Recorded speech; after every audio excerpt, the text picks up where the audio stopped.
Hey ladies, fellas. Today I'm coming to you from Danville, Virginia at the American Armored Foundation Tank Museum, also known as the A.A.F Tank Museum. Have you ever been to a tank museum? Well, I'd love to show you around. Starting off out front, there's a memorial dedicated to all the prisoners of war and missing in action from Danville.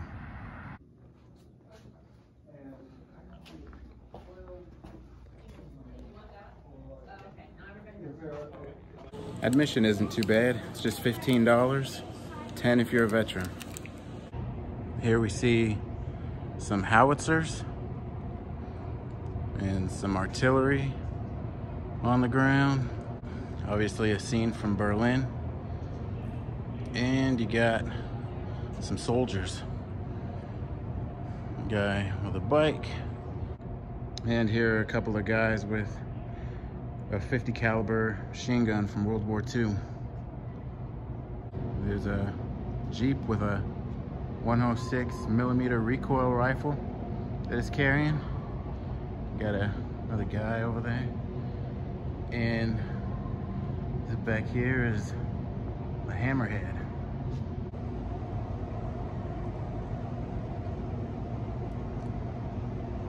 Got a little setup of a couple guys here crawling through the swamp with a 37mm anti-tank gun. Guy looks a bit distressed. Can't blame him. Here's a Russian model of a 45mm anti-tank gun. Tanks aren't the only thing they have here at the museum. They've also got classic cars, Cadillacs. And right here, they've even got a hearse with a casket in the back and a guerrilla driving. And here is a mannequin of Marilyn Monroe appearing in her 1954 trip to Korea to entertain the troops. Here's a soldier, looks like he's trying to fix the tire, like tighten the bolts or loosen them to take the tire off of a 20mm Vulcan air defense system. And they've even got doves to represent peace, I suppose, during wartime.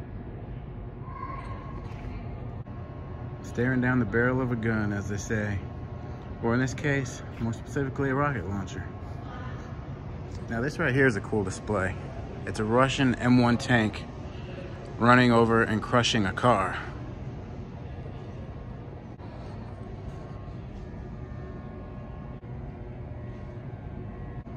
This tank is a Canadian 25-pounder howitzer Sexton. Now here's another cool display of an M56 Scorpion tank that is flipped upside down, obviously destroyed in a little scene of battle from some time ago with a Vietnam display background. Here's a neat little display honoring the women who served in the armed forces during World War II. Here they got a Bradley tank turret you can go inside of.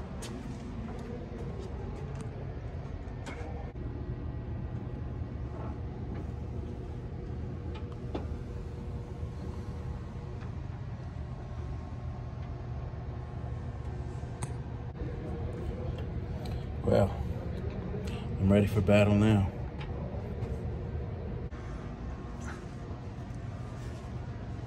Can also come up on top of the turret that I was just in.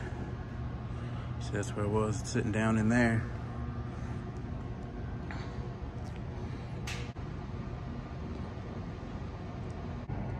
Here's a display of a French model 34 25mm anti-tank gun.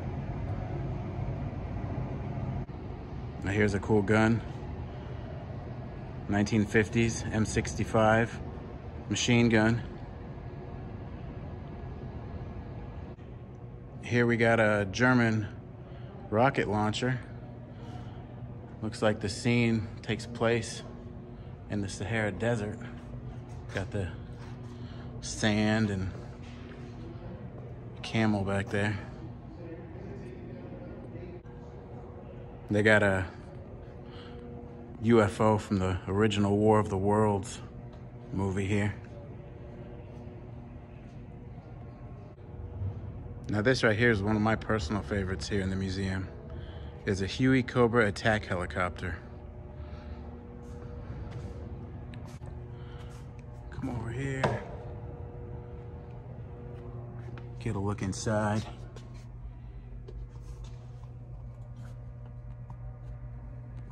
Wish you could get in and sit down. I'd love that, but unfortunately you can just look. But I think this thing is pretty awesome.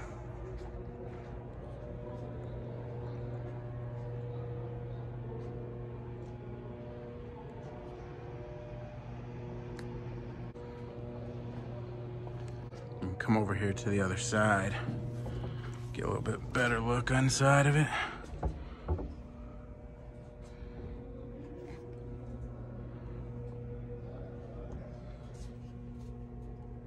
I would love to be able to fly one of these things.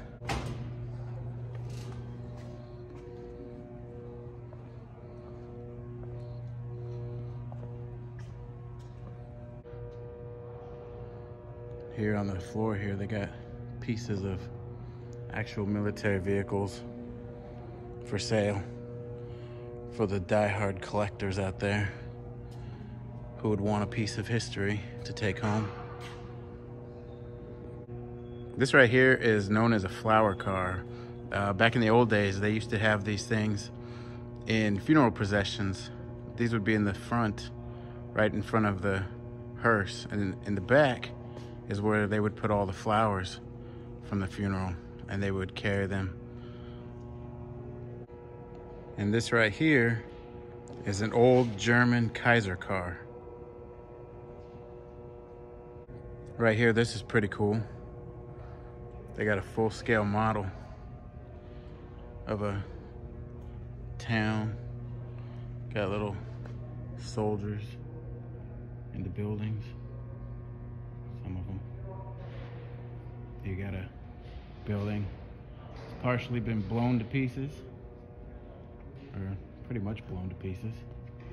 You got all the forest landscape. You got soldiers parachuting off in the distance. You got planes flying. And they got a bridge on their display. Here you come to some train tracks that come to an end, partially built but unfinished, with a train bridge. You got little water. It almost looks like a huge train model that you would see a train driving around in circles on it. That would be pretty cool if it did. And you got a tunnel for a train, and even a little castle with a little soldier, some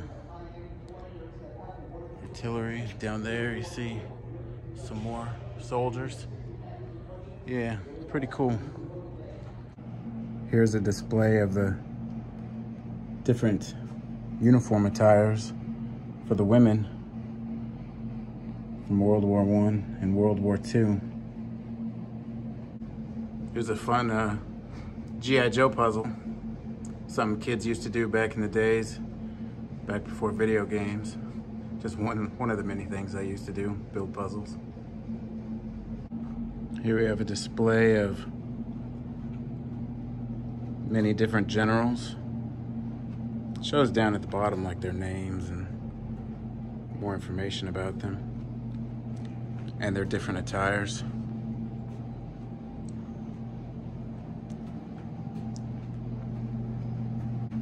And we got some more generals. And this is known as Headgear of the World display. A lot of the different styles throughout history.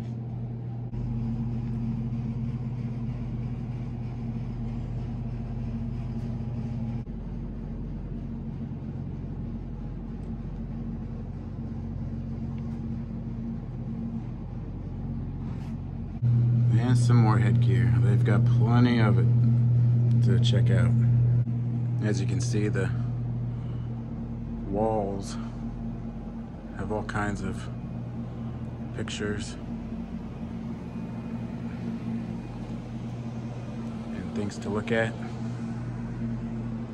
Way too many to show in this video throughout the museum.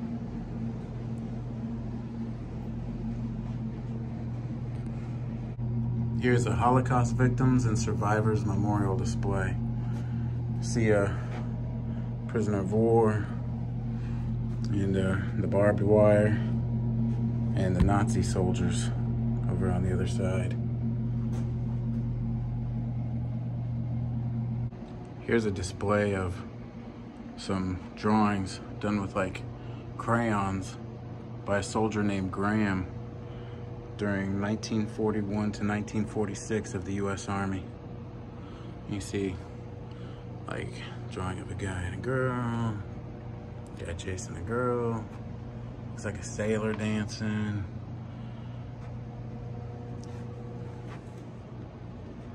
Some good stuff. Here's a display of a Russian tank surrounded by debris.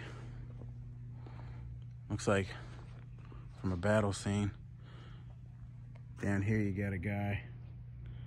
Don't know if he's supposed to have sunk and is buried, or if he was blown to pieces and that's just part of him sitting there on the ground. Here on this display we got some soldiers, one of them right there with a wounded leg, sitting on top of a 1950s duster tank.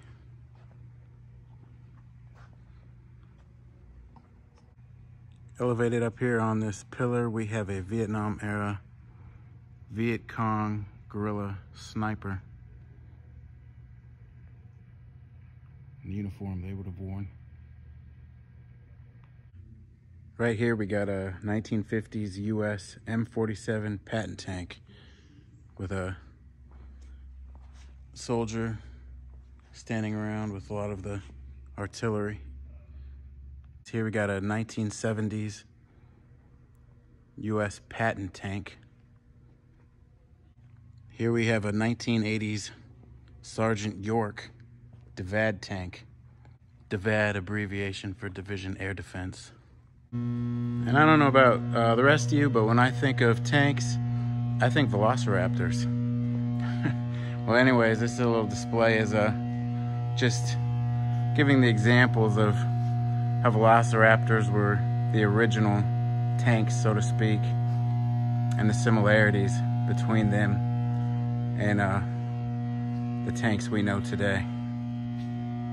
On guard, you scurv. Here's a soldier, looks like he got his truck stuck, and he's using the cable to pull himself out. Best of luck to you, sir. Here we got a display of a soldier who has either been shot or has just lost his balance, and his friend is coming to catch him. I'm going to be an optimist here, though, and hope that he just has lost his footing. Although it does look like possibly a bullet wound on his neck. Still, I am going to be the optimist here. Here we have a display of an M548 A1 cargo carrier. And sitting in front of it, we got a soldier. Looks like he's, I guess, making himself something to eat. Pulling all the feathers off a dead chicken. And there's the chicken's spouse right there. Well, man's gotta eat. Here you got a 1960s self-propelled howitzer tank in a cornfield. And you got the guy up, sitting on top of it, enjoying himself a tasty kernel of corn on the cob. Here's a really old gun, dated 1905, It's a U.S. Army Model 1904 3-inch field gun. These guns were used for training only. They were not used in combat. Here we got a World War II Japanese Army Type 94 37mm anti-tank gun. Not very big for an anti-tank gun, and it wasn't very effective either. So it wasn't used for terribly long. Here's an exhibit of dolls ranging from Barbie to G.I. Joe in different uniforms. Even here you got a Barbie doll in an astronaut uniform. And even here you got a Jesse Ventura doll dressed up in fatigue. Here we got a display of a 1960s U.S. Navy Seahorse II seal delivery vehicle, wet submarine. Just a little underwater scene here with the guy in his scuba gear. Here in the museum, they got a 20 kiloton nuclear warhead. Holy crap. That's all I've got to say. What you're supposed to do, sir, is put the helmet on and hang your chin over and do a goofy thing.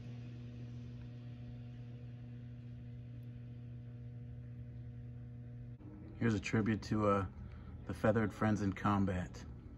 Carrier pigeons at war. Got a classroom here. So anybody that wants to come in and have a seat, watch a video, learn a little something. Heck, you can even go to our GoFundMe page online and help us donate to the roof project. Or you could use the donation boxes like the one in front of the room. There you go. To help support the museum. Help support the museum. I'd like to thank you for helping out any way that you possibly can. Here is a display remembering Sitting Bull, the Indian. The sorrows of a soldier holding his dead companion in his arms on a battlefield. Here's an armory display.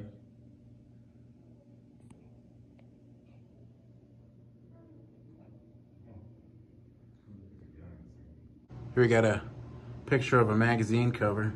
It says, "Treat 'em rough, devoted to putting our boys back on the firing line at home. A magazine for fighting men and their backers." This is the Children in Uniform exhibit, known as the Sandbox Soldiers.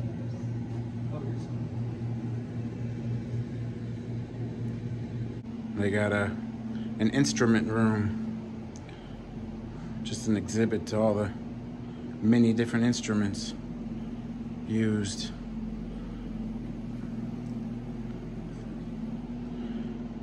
In wars.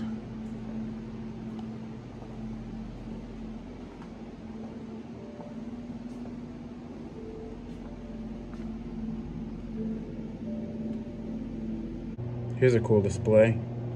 Korean conflict, winter 1952. A couple of soldiers outside, up to their knees and their waist in snow, fighting in miserable conditions. Got a little tribute here to Elvis Presley.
Well, you guys, that was the tank museum. as you can see, it's definitely not limited to just United States military tanks or uniforms or history of any kind. It's definitely a global, all countries kind of museum. But highly recommend it if you ever are looking for a museum to check out, especially when it comes to military history. Well, I hope you enjoyed this video. Y'all take care. Bye.